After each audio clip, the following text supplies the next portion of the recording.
முதலமைச்சர் செல்வி ஜெயலலிதா சட்டம் ஒழுங்கை நிலைநாட்டி திமுக அராஜகவாதிகளின் பிடியிலிருந்து மதுரையை மீட்டெடுத்து மிகச் சிறப்பான மக்கள் நலத்திட்டங்களால் மக்களின் வாழ்வாதாரத்தை மேம்படுத்தி அமைதி பூங்காவாக மதுரையை மிளிரச் செய்துள்ளார் என பொதுமக்களும் வணிகர்களும் இஸ்லாமிய பெருமக்களும் தெரிவித்துள்ளனர். இதுகுறித்த ஒரு செய்தி தொகுப்பு. உலகின் கிழக்கு நாடுகளின் ஏதென்ஸ் என அழைக்கப்படும் மதுரை மாநகர் எக்காலகட்டத்திலும் பெருமைகளை சுமந்து வந்துள்ளது. இத்தகைய பெருமைகளை கொண்ட மதுரை மாநகரை கொலை கொள்ளை நகரமாக மாற்றியது கருணாநிதி தலைமையிலான முந்தைய மைனாரிட்டி திமுக ஆட்சி. சொந்த கட்சி அமைச்சரையே நடுரோட்டில் கொலை செய்தது, பத்திரிகை அலுவலகத்திற்கு தீ வைத்து 3 அப்பாவி உயிர்களை கொலை செய்தது, ரேஷன் கடை முறைகேட்டை தட்டி கேட்ட பெண் மாமன்ற உறுப்பினரை நடு ரோட்டில் விரட்டி கொலை செய்தது என திமுகவினரின் அராஜகத்தை கண்ட மதுரை மக்கள் பாதுகாப்பிற்காக நகரை விட்டு வெளியேறிய அவலம் அரங்கேறியது. திமுகவினரின் அராஜகத்திற்கு முற்றுப்புள்ளி வைக்க முதலமைச்சர் செல்வி ஜெயலலிதா தலைமையில் அஇஅதிமுக அரசை தமிழகத்தின் அரியணையில் அமரச் செய்தனர் மக்கள். மக்களுக்காகவே தன் வாழ்க்கையை அர்ப்பணித்துள்ள முதலமைச்சர் செல்வி ஜெயலலிதா திமுகவினரின் அராஜகத்திற்கு முற்றுப்புள்ளி வைக்கும் வகையில் நில அபகரிப்பு தடுப்புச் சட்டம், சட்டம் ஒழுங்கு சீரமைப்பு, கூடுதல் காவல் நிலையங்கள், காவலர்கள் 24 மணி நேரமும் கண்காணிப்பு ரோந்து வாகனங்கள், கட்டுப்பாட்டு அறை, நகரம் முழுவதும் கண்காணிப்பு கேமராக்கள் என பல்வேறு சிறப்பு நடவடிக்கைகளால் மதுரை மாநகரில் திமுக அராஜகத்திற்கு முடிவு கட்டினார். திமுக அராஜக கூடாரம் காலியாகி மதுரை மாநகர் கடந்த 6 ஆண்டுகளாக மீண்டும் அமைதி பூங்காவாக திகழ்ந்து வருகிறது. ஒரு 6 வருஷத்துக்கு முன்னாடி பார்த்தீங்கன்னா மதுரையில் சட்ட ஒழுங்கு ரொம்ப மோசமாக இருந்தது. குறிப்பாக பெண்களுக்கு சொல்லணும் அப்படின்னா ஒரு பாதுகாப்பு இல்லாமல் இருந்தது.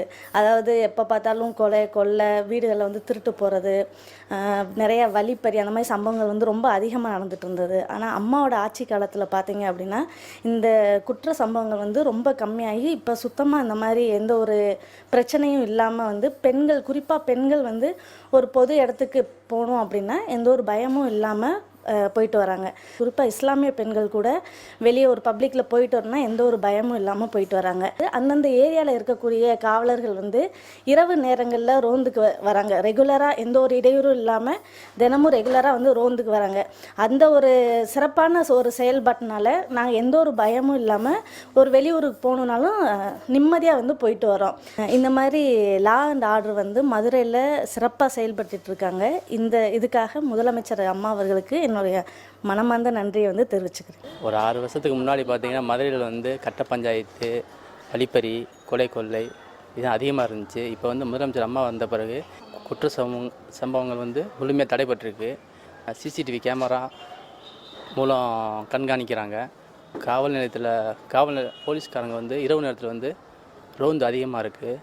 மதுரை மாநகரை மேலும் மிளிர வைக்க முதலமைச்சர் செல்வி ஜெயலலிதா வைகை ஆற்றினை தூய்மைப்படுத்தும் திட்டம், புதிய சாலைகள், துணைக்கோள் நகரங்கள் அமைக்கும் பணிகள், உலக தமிழ்ச்சங்கம், தமிழ் வளர்ச்சி கூடம், மேலூர் காவேரி கூட்டு குடிநீர் திட்டம், உசிலம்பட்டி செக்கானூரணியில் புதிய பாலிடெக்னிக் கல்லூரிகள், கூடுதல் பள்ளிகள், மேலூர் திருமங்கலத்தில் அரசு கல்லூரிகள், கூடுதல் ஆரம்ப சுகாதார நிலையங்கள், அரசு மருத்துவமனை, அம்மா மருந்தகங்கள், அம்மா உணவகங்கள், நகரங்களுக்கு இணையாக கிராமங்களில் தாய் திட்டம், புதிய வருவாய் அலுவலகங்கள், நெல் கொள்முதல் நிலையங்கள், விலையில்லா ஆடுகள் மாடுகள் உள்ளிட்ட பல்வேறு திட்டங்களை செயல்படுத்தினார். இதனால் மக்களின் வாழ்வாதாரம் பன்மடங்கு உயர்ந்துள்ளது. 2011 ஆட்சிக்கு முன்னாடி பார்த்தீங்கன்னா மதுரையில் வெறும் வெட்டு குத்து அராஜகமாக நாங்கள் பொதுக்கூட்டம் நடத்தணும், அதை செய்யணும், இதை செய்யணும்னு சொல்லி பணம் கேட்பாங்க. அம்மா பார்த்தீங்கன்னா எங்கே பார்த்தாலும் சட்ட ஒழுங்குல காவல்துறையில் நல்லா சீர்படுத்தி நடத்தி செல்றாங்க. அதனால பார்த்தீங்கன்னா எங்களை போல வியாபாரிகளுக்கு எந்த ஒரு பிரச்சனை இல்லாமல் நல்லபடியாக நாங்கள் இன்னைக்கு நிம்மதியாக வியாபாரம் பண்ணிட்டு இருக்கோம். அது பெருமை சேரும் அம்மாவுக்கு தான் சேரும். கொடுங்கோல் குறுநில மன்னர்களாக செயல்பட்ட திமுகவினர் அராஜகத்திற்கு முற்றுப்புள்ளி வைத்து மதுரையை மீட்டெடுத்த வீர வேலு நாச்சியாராய் திகழ்கிறார் முதலமைச்சர் செல்வி ஜெயலலிதா என்றால் அது மிகை அல்ல. ஜெயா பிளஸ் செய்திகளுக்காக மதுரை முருகன்.